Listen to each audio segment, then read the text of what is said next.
आज का टॉपिक हम लोग स्टार्ट करते हैं लाइटनिंग से। सम नेचुरल फेनोमेना का इंपॉर्टेंट टॉपिक है जिसमें हम लोग अभी तक देखें लाइटनिंग के रिलेटेड जो स्टार्टिंग में जो हमें बेसिक पता होना चाहिए था वो इलेक्ट्रिक चार्जेस के बारे में और डिस्चार्जेस के बारे में पता होना चाहिए, ठीक है।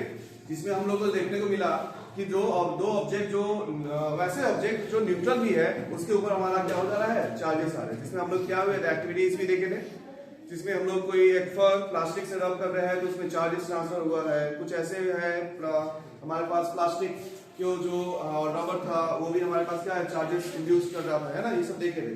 तीन तरीके से चार्जेस हम लोग ट्रांसफर कर रहे थे। पहला था हमारे पास फ्रिक्शन के तरीके से, दूसरा कंडक्शन के हेल्प से और तीसरा हमारे पास इंडक्शन के हेल्प से। ये सब हम लोग देखे थे जहाँ पे हम लोग पहला था फ्रिक्शन, दूसरा था कंडक्शन और तीसरा था इंडक्शन। ये तीनों तरीके से हमारे पास क्या हो सकता है, चार्जेस एक बॉडी से किसी न्यूट्रल बॉडी में भी हम लोग क्या कर सकते हैं, किसी मतलब भी पार्टिकुलर न्यूट्रल बॉडी जैसे ग्लास होगा, प्लास्टिक होगा, उस तरीके के बॉडी पे हम लोग क्या कर सकते हैं, चार्जेस को ट्रांसफर कर सकते हैं। आज का एक टॉपिक है लाइटनिंग का, इसी से रिलेटेड जो नेचुरली हमारे पास यहाँ पे देखने मिलता है और इतना ज्यादा वोल्टेज यहाँ पे जनरेट होता है। एक साल में यदि कोई देश चाहे तो पूरा अपना इलेक्ट्रिक सोर्सेस फुलफिल कर सकता है एक मौसम का लाइटनिंग से, समझ रहे, इतना ज्यादा होता है। तो इसमें देखना है एक इंसान था, वो क्या किया गया, वो एक दिन उसको मन नहीं लगा, छत पे बैठा था और छत पे बैठा बैठा उसको देखा कि बादल है तो बादल को पकड़ने की कोशिश कर रहा है, ठीक है। तो उठाया धागा पतंग अब उड़ाने शुरू कर दिया। हवा तो था ही, थोड़ा सा बादल था तो हवा भी चल रहा। अब उठाया पतंग और उड़ाना शुरू किया। आप ही लोग जैसा होगा, है ना। तो पतंग उड़ाया तो उड़ाते उड़ाते इतना दूर चला गया पतंग कि बादलों के ऊपर सोचा है कि पकड़ के ऊपर बादल को खींच लेंगे। लेकिन उसको ये नहीं पता था कि जब बादल खींचने जाएगा तो उसके ऊपर जो इलेक्ट्रिक शॉक जो लगने वाला है उसे लगेगा।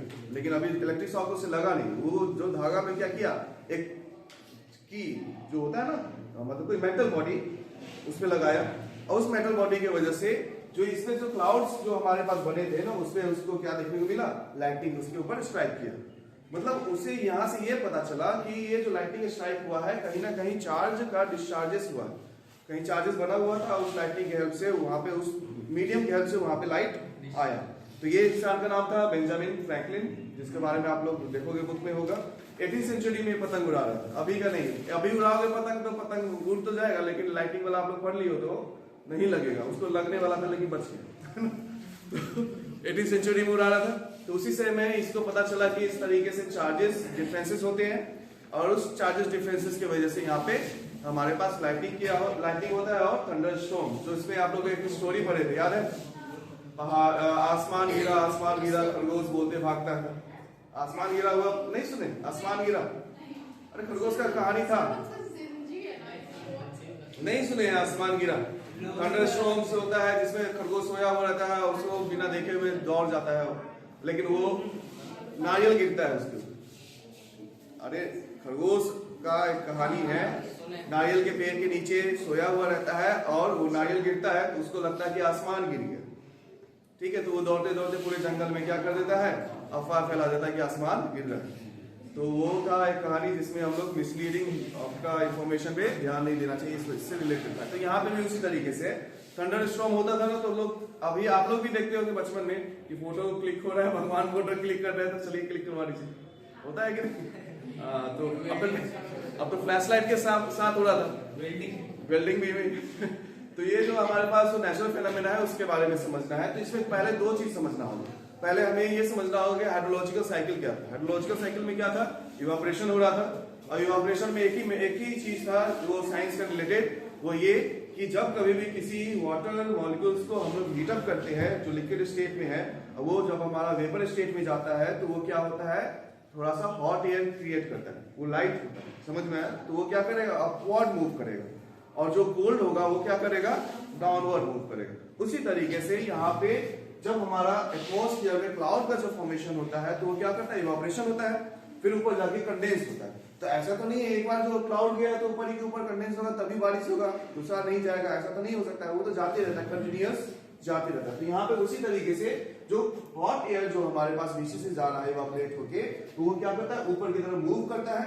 जिसके अंदर, और कोल्ड एयर जो होता है ऊपर से जो हो चुका है एटमॉस्फेयर का लेयर, आप लोग पढ़े होंगे, जहाँ पे जाने के बाद वो क्या होने लगता है, ठंडा होने लगता है। तो वो क्या होता है, कोल्ड एयर वहां पे नीचे आने लगता है। ठीक है, क्लाउड वाला। अब जैसे ही अपवर्ड और डाउनवर्ड मूवमेंट्स की तरह यहाँ पे दिखने को मिलता है, तो इसके अंदर क्या है, कंडेंस हुआ ये जो क्लाउड है वो क्या है, वाटर मॉलिक्यूल्स का कंडेंसेशन ही तो है।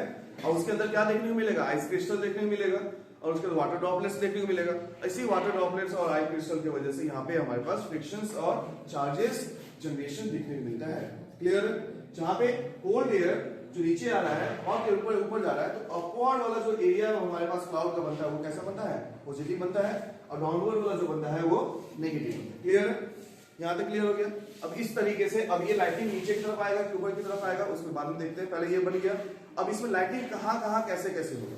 ठीक है, कैसे कैसे होगा लाइटिंग होता है, या तो क्लाउड टू क्लाउड होगा, एक क्लाउड से दूसरे क्लाउड में होगा। कभी कभी हम लोग लाइटिंग आसमान में ही देख लेते हैं, ठीक है ना, नीचे नहीं आते, तो वो कैसा होता है, क्लाउड टू क्लाउड। क्लियर? दूसरा लाइटिंग कैसा होता है, इंट्रा क्लाउड। इंट्रा क्लाउड मतलब कि एक ही क्लाउड है, उसी के अंदर अपना क्या करेगा, चार्जेस दोनों स्पार्क जनरेट कर देगा, लाइटिंग वहां पे क्रिएट हुआ। क्लियर है बात समझ में? उसके बाद हमारे पास है क्लाउड टू ग्राउंड। अब ग्राउंड मतलब कि बहुत सारे क्लाउड्स हैं और उसमें हमारे पास ग्राउंड को एक पॉजिटिव चार्ज क्रिएट कर लेता है और उसी ऊपर लाइटिंग हमारा देखने को मिलता है। क्लियर है? यहाँ तक समझ में आ गया लाइटिंग कैसे होगा।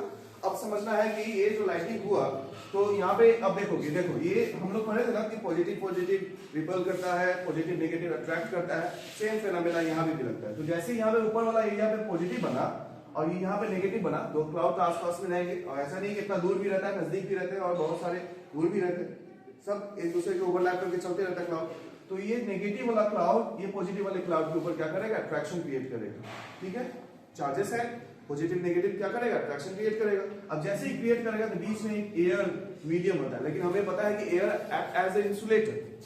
एयर कैसे काम करता है, इंसुलेटर की तरह काम करता है। तो हम लोग जैसे अभी एक्सपेरिमेंट किए थे ना, जिसमें चेयर पे बैठा हुआ था, उसमें रब किए थे, चार्जेस देखिए, स्पार्क देखने को मिला।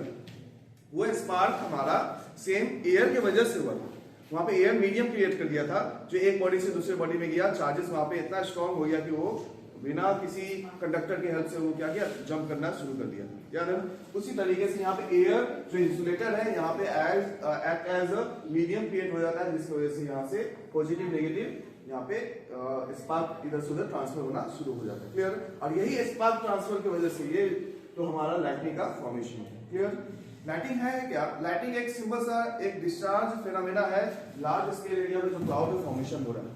ठीक है, वो डिस्चार्ज कहीं भी हो सकता है, या तो क्लाउड में डिस्चार्ज हो जाए, या तो ग्राउंड में डिस्चार्ज हो जाए, या अपने ही क्लाउड के अंदर डिस्चार्ज हो जाए। अब डिस्चार्ज होने की सबसे अच्छा इसका सुटेबल कंडीशन कहाँ मिलता है, तो क्लाउड के नजदीक जो ज्यादा हमारे पॉजिटिव चार्जेस होंगे, मतलब कि नेगेटिव चार्जेस बन रहे हैं ना, तो इसके आसपास में कोई भी पॉजिटिव चार्जेस जो होगा उसी के पास हमें लाइटनिंग देखने को मिलेगा। ठीक है, अब यहाँ से कहीं और दूर होता है, मान लेते यहाँ तो बनेगा ही लेकिन दूर है, तो सोचेगा कि इससे ज्यादा अच्छा है कि हम लोग नजदीक वाला पॉजिटिव चार्जेस को पकड़ ले। तो पॉजिटिव चार्ज और एक्ट एज बहुत ही बड़ा, हम लोग देख रहे हैं क्रस्ट क्या है, बहुत ही इसमें मेटल फॉर्म में रहता है, तो ये क्या है, पॉजिटिव चार्ज क्रिएट करता है। ठीक है, बहुत लार्ज सरफेस एरिया है, तो इस पॉजिटिव चार्ज की वजह से क्या करता है, क्लाउड स्ट्राइक करता है सरफेस के ऊपर, और ये लाइटिंग हम लोग जो देखते हैं कौन सा है, क्लाउड टू ग्राउंड का लाइटिंग। क्लियर? और इसी लाइटिंग के वजह से यहाँ पे हमारे पास जो वोल्टेज क्रिएट होता है अप्रॉक्स 100 मिलियन वोल्ट क्रिएट होता है एक बार, इतना ज्यादा, समझ रहे हो? और यहाँ पे जो टेम्परेचर अब जो है, यहाँ पे जो एयर मॉलिक्यूल्स थे, एयर मॉलिक्यूल्स से ट्रांसफर हो गया था, और इस एयर मॉलिक्यूल्स को जब लाइटिंग हुआ तो यहाँ पे जो एयर मॉलिक्यूल्स है उसका हीट अप, इतना ज्यादा टेम्परेचर इंक्रीज हो जाता है, लगभग 30,000 डिग्री सेल्सियस तक वहां पे टेम्परेचर इंक्रीज होता है। मतलब समझो 30,000 डिग्री सेल्सियस, सन का भी होता है क्रोमा का 5,000 6,000 क्रोमा, मतलब समझ लो सन का आउटर लेयर वाला, तो उतना, अब उससे भी ज्यादा होता है, इतना ज्यादा उसमें हीट जनरेट होता है। और इसी हीट जनरेशन की वजह से वहां का एयर आसपास से मान लेते हैं, यहाँ पे एयर है, ठीक है, इस वाले में एरिया नॉर्मल एयर है, इधर नॉर्मल है, बीच में हमारे पास अचानक से हीट जनरेट हुआ, तो ये क्या करेगा, एक आवाज करेगा, एक लार्ज साउंड क्रिएट करेगा, और यही लार्ज साउंड हमारे जो रहता है वो क्या रहता है, थंडर रहता है। क्लियर? जिसको आप लोग देखने को, यदि आप लोग नॉर्मली देखना चाहते हैं तो मार्वल स्टूडियो में जाइएगा और थॉर से जाके मिलिएगा, अच्छे से समझा देगा लाइटनिंग के बारे में। पूरा देखो, हाँ, तो थंडर को उसको बुला लेना ना, थॉर को, तो अच्छे से समझा देगा। हाँ, अरे वो ठीक है, कर लेते थे नंबर उसका। ठीक है, तो लाइटिंग का टॉपिक हमारा यही था, जहां तक हम लोग देखे, और ये था आपका थंडरस्टॉर्म भी इसी में क्लियर हो गया, कोई ऐसा कुछ नहीं है। थंडर स्टॉर्म यदि नॉर्मली आपसे पूछा जाए, इधर ध्यान, थंडर स्टॉर्म यदि नॉर्मली पूछा जाए the sudden expansion of the air molecules in environments due to the lightning, ठीक है, उसको हम लोग कहेंगे थंडर स्टॉर्म। क्लियर है, समझ में आया? और यहाँ से एक क्वेश्चन था जो हम लोग पहले कर चुके थे, लाइटनिंग पहले दिखता है कि थंडर स्टॉर्म पहले दिखता है, तो उसमें आपका आंसर क्या था? थंडर स्टॉर्म पहले दिखता था क्योंकि साउंड ऑफ स्पीड लाइट से ज्यादा है।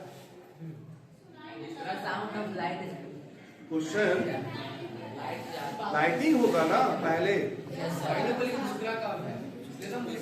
ठीक है, तुम्हारा अब सही हो गया ना, मान रही है ना। पहले वो हम क्या पूछे, क्वेश्चन क्या था? लाइटनिंग पहले के साथ थंडर पहले?